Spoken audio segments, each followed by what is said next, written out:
Patricia Diomseux, je suis la présidente déléguée de Women of Africa et présidente des Grandes Voix lyriques d'Afrique.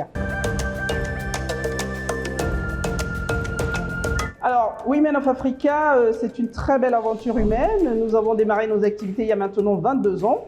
C'est une organisation de solidarité internationale qui est présente aujourd'hui sur 22 pays. Elle a été créée par ma mère. Donc j'ai la chance effectivement de poursuivre cette mission et cet engagement fort voilà, d'une femme pionnière.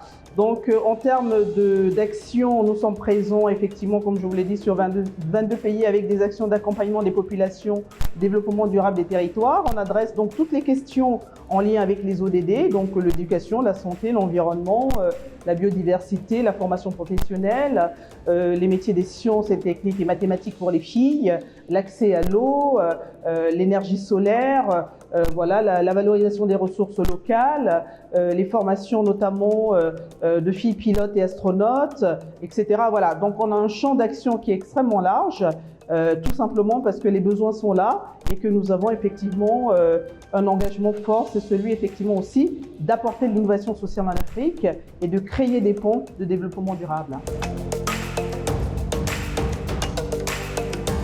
Lorsqu'on est engagé et lorsqu'on est bénévole, alors je tiens à le préciser, nous avons 22 équipes aujourd'hui. C'est un engagement qui est difficile, bien évidemment, mais c'est parce que les choses sont difficiles qu'il faut les faire. Donc je pense que on a effectivement aujourd'hui réalisé des gaps très importants avec nos partenaires, avec les populations aussi qu'il faut responsabiliser, mais aussi avec les territoires. Donc les difficultés effectivement sont toujours là, mais nous avons quand même aujourd'hui voilà, un engagement, une ligne d'action qui est très forte et qui nous permet aussi de générer des effets de levier partout où nous sommes en Afrique.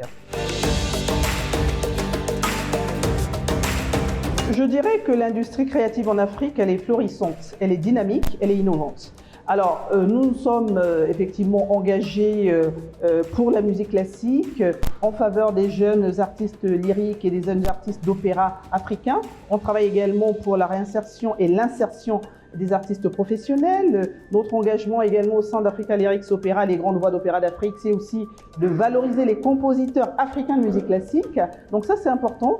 Ça nous permet d'une part, effectivement, de rendre visibles nos actions aussi bien en Afrique que ceux de la diaspora, mais d'un autre côté aussi de favoriser les partenariats efficaces entre les professionnels de l'opéra en Europe, en France notamment, qui nous soutiennent, avec les jeunes qui s'engagent effectivement dans cette voie, qui n'est pas facile bien évidemment, mais on a des jeunes qui ont un talent absolument incroyable et je pense qu'il faut véritablement les accompagner, il faut les soutenir, il faut les porter avec voilà, ces projets. C'est vrai que la musique classique peut paraître élitiste, ça n'est pas vraiment le cas. Notre action, c'est aussi de démocratiser la musique classique et de pouvoir et de permettre qu'elle soit accessible à tous. Donc on rentre effectivement dans le scope de l'industrie créative en Afrique avec les musiques urbaines, avec la photographie, avec les peintures, etc., les arts premiers, etc. Voilà. Donc je pense que c'est simplement une continuité. L'Afrique a une telle richesse qu'il faut la montrer. Voilà, il faut en être fier et donc c'est aussi ça notre engagement aujourd'hui. À tous les spectateurs, je les invite, s'ils le peuvent en tout cas, à venir assister à cette belle soirée.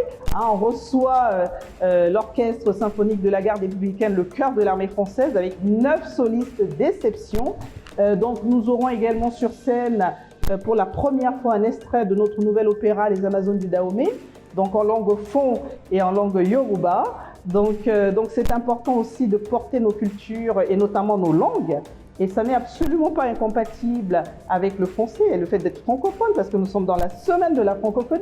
Et donc c'est important aussi que l'Afrique, qui est un moteur voilà, dynamique de la francophonie, porte aussi cette diversité culturelle sur scène et notamment sur la scène de l'opéra.